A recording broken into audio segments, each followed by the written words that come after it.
اعوذ باللہ من الشیطان الرجیم بسم اللہ الرحمن الرحیم۔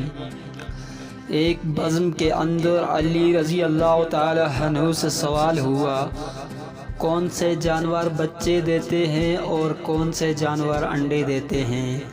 امام علی رضی اللہ تعالی عنہ نے جواب دیا کہ جن کے کان اندر ہیں وہ انڈے دیتے ہیں اور جن کے کان باہر ہیں وہ بچے دیتے ہیں۔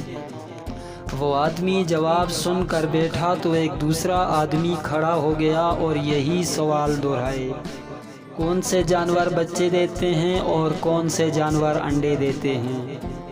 اب سائل بدلا تو حضرت علی نے بھی خیرات بدلی، چونکہ حضرت علی علیہ السلام کبھی بھی سائل کو پرانی خیرات نہیں دیتے، اس لیے حضرت علی رضی اللہ تعالی عنہ کا جواب بھی بدلا۔ حضرت علی رضی اللہ تعالی عنہ نے جواب دیا، سن، جو اپنے بچوں کو دودھ پلاتے ہیں وہ بچے دیتے ہیں اور جو اپنے بچوں کو غذا یعنی دانہ کھلاتے ہیں وہ انڈے دیتے ہیں۔ دوسرا آدمی جواب سن کر بیٹھا تو ایک تیسرا آدمی کھڑا ہو گیا اور یہی سوال دہرایا، کون سے جانور بچے دیتے ہیں اور کون سے جانور انڈے دیتے ہیں؟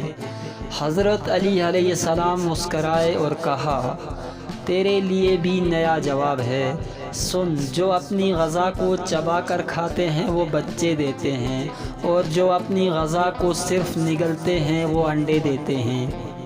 مجمع پر حیرانی چھائی اور ہر کوئی خاموش ہو گیا۔ حضرت علی علیہ السلام نے فرمایا، خاموش کیوں ہو؟